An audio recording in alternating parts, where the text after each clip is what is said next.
I shouldn't have been there that late. No one ever stays after closing. But I'd promised Liam I'd pick up his mom's car from the repair shop before she got home. That's how it started. Not with some grand confession or forbidden thought. Just me standing under flickering fluorescent light, hands greasy, half-tired, waiting for a woman I barely knew to show up for her keys. When she walked in, the air changed. I didn't even hear the bell above the door, just the sound of her heels stopping short on the concrete. "Sorry," she said, a low, even voice. I didn't realize anyone was still here. She looked exactly like how I remembered her from the few times I'd been at their house. Polished but not fussy, confident in a way that made everyone else straighten up a little. Her hair was tied back loosely, streaks of silver catching the fluorescent hum. The smell of rain and her perfume, something clean, almost sharp, clung to the air. I told her Liam had texted me to handle the car for her. She nodded, studying the papers I'd placed on the counter, her fingers brushing against a smudge of grease. Without thinking, I handed her a rag. She smiled then. A small, half-amused thing. "You've grown up," she said. "You used to spill engine oil more than you fixed it." "Still do, sometimes," I said, grinning despite myself. It should have ended there. A casual exchange, polite small talk. But she didn't leave right away. She leaned against the counter, watching the rain through the open bay door, quiet. There was a stillness in her that made the place feel smaller. The storm outside pressed in, and I felt the hum of the lights, the smell of metal and damp earth. Her presence, steady, unbothered. "Long day?"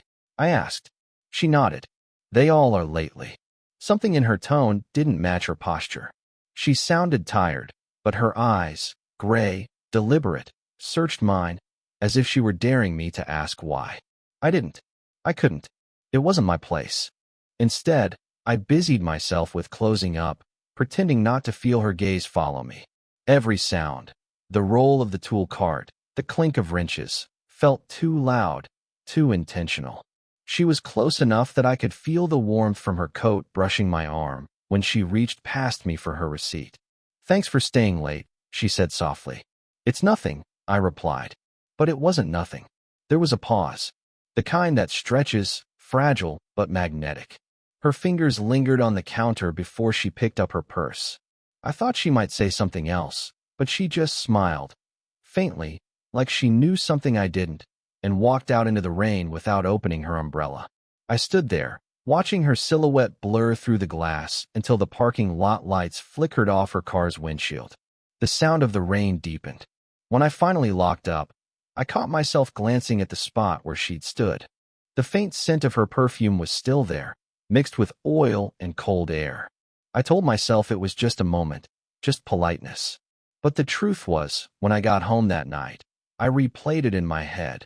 The way she'd said, "You've grown up," not like a compliment, but like an observation she wasn't supposed to make. And for some reason, I couldn't stop wondering why she'd looked so relieved to be seen. The next time I saw her, it wasn't planned. Liam had gone out of town for the weekend, and she'd asked if I could stop by to check the generator behind their house. It had been stalling since the last storm. I said sure before I even thought about it. When I pulled up, the sky was pale with early evening light. Her house sat quiet, curtains half drawn, the sound of wind moving through the trees. She opened the door before I could knock, like she'd been waiting. "Hey," she said, her voice softer than I remembered. "Sorry to call you over for something so small." "It's fine," I said. "Gives me an excuse to skip dinner with my boss." That made her laugh.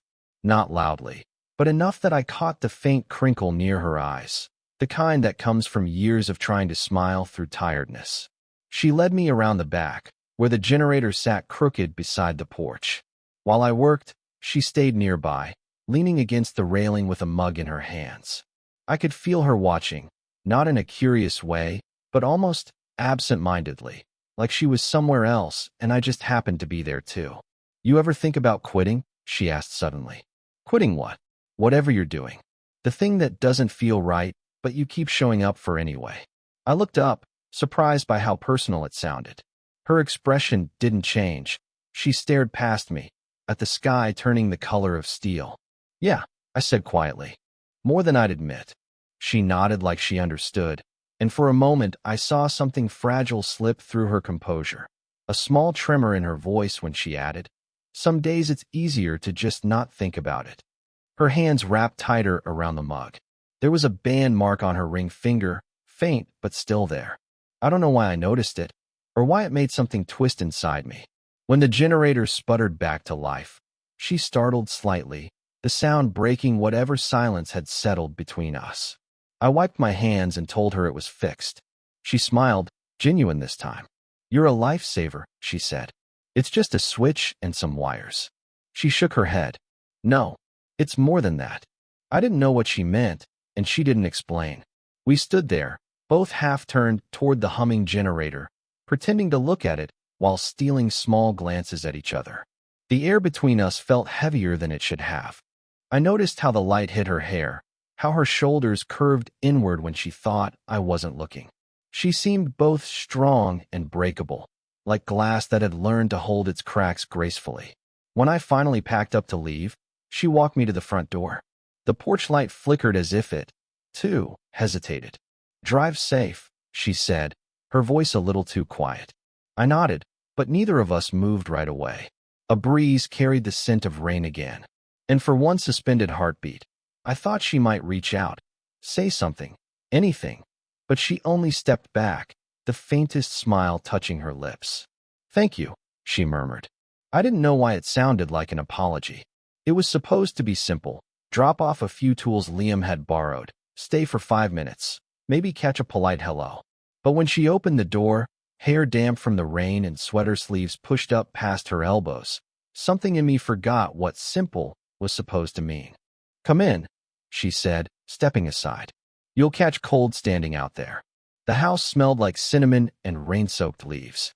A pot of tea sat half-forgotten on the stove, steam curling lazily upward. She moved around the kitchen quietly, setting 2 cups on the table before I could protest. "You didn't have to, I know," she said, cutting me off with a small smile. "But it's nice to have company sometimes." We sat across from each other. The sound of rain against the window filled the pauses. She asked about work. I asked about her week. Everything felt too normal, and maybe that's what made it dangerous. At one point, she reached for the sugar jar and accidentally brushed my hand. Neither of us pulled away right away. Just a second too long, long enough to feel the warmth, the tremor of hesitation. Then she withdrew, pretending not to notice. Her phone buzzed on the counter. She didn't check it. It buzzed again, and this time she did. A quick glance, a flicker of something crossing her face before she turned its screen down. "Everything okay?" I asked. "Yeah, just nothing important," she said, though her voice cracked slightly on the last word. I didn't push. I only watched as she stared into her tea like it might offer her an escape. "I keep telling myself I'm fine," she said suddenly, her tone quieter now. "But fine's a tricky word, isn't it? It can mean anything." I didn't know what to say, so I said the truth. "Yeah, it usually means we're not." She laughed softly, more an exhale than a sound. Then, for the first time, she looked at me for real. No polite distance, no pretense. Just 2 people caught in a moment they both knew shouldn't exist. The thunder outside rolled low and close. The lights dimmed, flickered once, then steadied. Her hand moved toward the candle on the table to shield the flame, and instinctively, I reached too. Our fingers nearly touched again, hovering in the glow. "Maybe I should," I started, but her eyes met mine, stopping the words before they formed. "You should," she whispered, not moving back. Neither of us did. The air felt charged, like we were standing too close to something that could burn. Her breath hitched just slightly, the sound small but impossibly loud. Then the phone rang again. This time, a name flashing bold across the screen. She flinched, pushed the chair back too quickly, nearly spilling her tea. "I'm sorry," she said, voice shaking now. "I should get that." I nodded, though I couldn't make my legs move. By the time she came back, her face was calm again, practiced. The spell had broken, or maybe we'd both pretended it had. She thanked me for the tools, for the visit, for the tea. I told her it was no problem. But as I stepped out into the rain, I realized I hadn't even said goodbye. And behind me, through the half-closed door, I thought I heard her whisper my name. She stopped calling me over after that night. A week passed, maybe two, before she texted, short, polite, like we'd gone back to pretending. Can you look at the garage door? It's sticking again. When I arrived, she was already there, arms folded, eyes tired. I could tell she hadn't been sleeping much. The distance between us wasn't just physical. It was practiced, like she'd rehearsed it. Thank you for coming, she said. No problem, I answered, kneeling to check the door latch. The silence was thick, like the air before a storm. She stayed close, but didn't speak. The soft scrape of my wrench echoed off the walls. When I finally looked up, she was watching me again, eyes unreadable, posture rigid. Something wrong? I asked. She hesitated, then shook her head. No, I didn't expect to see you again, that's all. I stood slowly. You asked me to come. I know, she said. That's the problem. The words hung there, suspended. I wanted to laugh, to ask what she meant, but the look on her face stopped me. Her hands were clenched, nails pressing into her palms. What are we doing? She whispered, almost to herself. I don't know, I said, and it was the truest thing I'd said all night. Her shoulders dropped slightly, as if that honesty hurt more than a lie. It's not fair, she murmured. You're kind and young, and she stopped herself, shaking her head. You don't know me, not really. I think I do, I said quietly. She met my eyes, and for a moment I thought she might break. But instead, she laughed, soft, bitter. You think knowing how someone takes their tea means you understand them? No, I said, but it means I notice. That made her go still. She looked at me like she wanted to argue, but couldn't. The silence that followed wasn't empty. It was alive, trembling, filled with everything we weren't saying. The wind rattled the loose panels outside. She took a slow breath, as if steadying herself, and said, This isn't right. I know. Then why can't we stop? Her voice cracked on the last word. The sound cut straight through me. I stepped closer, just enough for her to feel it. The air between us thinned, trembling like a held breath. I don't want to make things harder for you, I said. You already have, she whispered. Neither of us moved. Her eyes glistened, but she blinked it away before it could become something else. When she finally spoke again, her voice was small, almost lost. I used to think I was done feeling anything like this. And for the first time, I didn't have an answer. Only silence, heavy and human, between two people who had already gone too far to pretend they hadn't. It had been a month since the garage. Since that night, she said nothing and everything all at once. I kept telling myself it was over, that she'd drawn a line neither of us would cross again. But then, one evening, she called. No pretext this time. Just, can you stop by? There's something I need help with.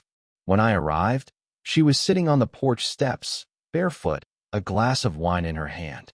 The air was still, heavy with the scent of summer rain that hadn't yet fallen. I didn't call you about a repair, she said, before I could ask. I just didn't want to be alone tonight.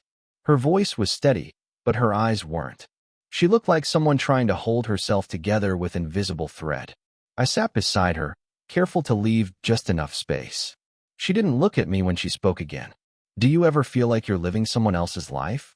Like you blinked and ended up somewhere you don't recognize? I nodded because I did.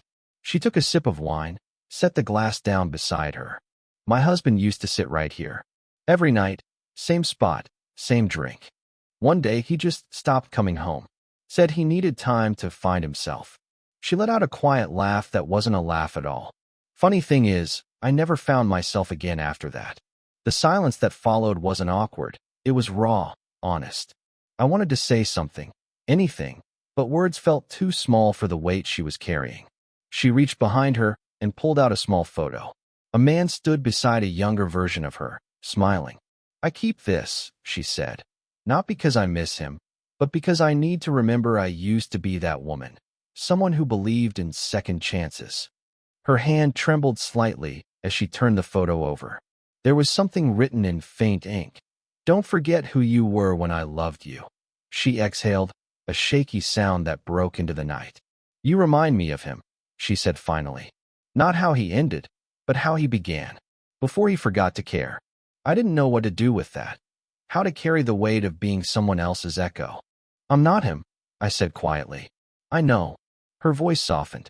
That's what scares me. For the first time, she looked straight at me. No pretense, no mask. The porch light flickered between us, catching the sheen in her eyes. She reached out, as if to hand me the photo, then pulled back halfway, uncertain. Keep it, I said gently. You might need the reminder more than I do. Her hand lingered in the air, fingers trembling. I'm not sure who I'm supposed to be when you're here, she whispered. And that was the moment, quiet, devastating, when I realized she wasn't afraid of being alone. She was afraid of feeling alive again. The rain came back the following evening, the kind that hums against the windows for hours, steady and low. I hadn't planned to see her again, but when she texted, asterisk, the power's out again. Can you check? Asterisk, I didn't even hesitate. When I arrived, candles flickered across the living room, throwing soft gold on the walls. She was sitting on the floor beside the couch, wrapped in a blanket, a book open but unread. You didn't have to come, she said when she saw me. I know, I replied. You said the power's out. She smiled faintly. It's back now. Must have been temporary. There was no reason for me to stay, but neither of us mentioned it. I sat down across from her, the candlelight catching the glint of her hair. The storm outside rumbled, low and tired. I've been thinking, she said quietly, closing the book, about what you said, that you noticed things. I waited. I used to think being noticed was dangerous, she continued, that it meant someone could see the parts of me I'd rather forget. But lately, she trailed off, eyes finding mine. Lately, I wonder if that's what I've been missing. Her voice wasn't steady, but it didn't need to be. I don't want to complicate your life, I said, because it felt like something I should say. She gave a soft, tired laugh. You already have. But maybe that's not a bad thing. We sat there in silence again, two people who'd run out of reasons to pretend. The storm softened to drizzle. Her hand rested on the rug beside her, and I found mine there too, inches apart. I don't know what this is, she murmured. Or what happens next. Me neither, I said. But I don't want to forget it. She looked at me for a long time, something unreadable flickering behind her eyes. Then she reached over, not to pull me closer, not even to hold, just to rest her hand lightly over mine. The warmth was enough. I don't want to start over, she whispered. I just want to stop pretending I already have. The room felt smaller after that, quieter. The candles burned lower, their light softening around us. Neither of us moved to speak again. We didn't need to. She leaned her forehead against mine, briefly, almost imperceptibly, and exhaled, the smallest sound, half relief, half surrender. Outside, the rain faded into silence. Inside, something heavier and gentler than love finally settled between us. Honest, fragile, real. It's been almost a year since that night. Sometimes it feels like a lifetime ago. Sometimes I still catch myself standing at her doorstep in my mind, rain dripping from my jacket, heart caught somewhere between fear and clarity. We don't talk much now, not because of distance, but because we don't have to.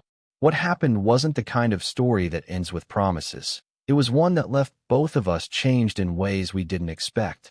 I see her around town occasionally, at the market, once at a cafe. We smile, exchange a few words, and there's always that pause before parting, the quiet understanding of two people who shared something unspoken and survived it. I used to think love was about claiming someone, about becoming a part of their story. But with her, I learned it's sometimes about letting go, about seeing someone clearly for the first time and realizing that's enough. She once said she was afraid of feeling alive again. I think she's not afraid anymore. There's a lightness in the way she carries herself now, a subtle warmth that wasn't there before. Maybe that's what healing looks like, not forgetting, but remembering differently. And me? I notice things more. The quiet moments. The weight behind simple words. The way people look at each other when they think no one's watching. She taught me that connection isn't always meant to last. It's meant to wake you up. Sometimes, late at night, I'll catch the smell of rain or the faint hum of an old song she used to play, and for a second, it's all there again. The flicker of candles, her voice barely above a whisper, the feeling of something too fragile to name. But then the moment passes, and I smile. Because not all love stories need to end with forever. Some end with understanding. Some end quietly, like a breath released after holding it too long. If this story made you feel something, let me know in the comments. Would you want more stories like this?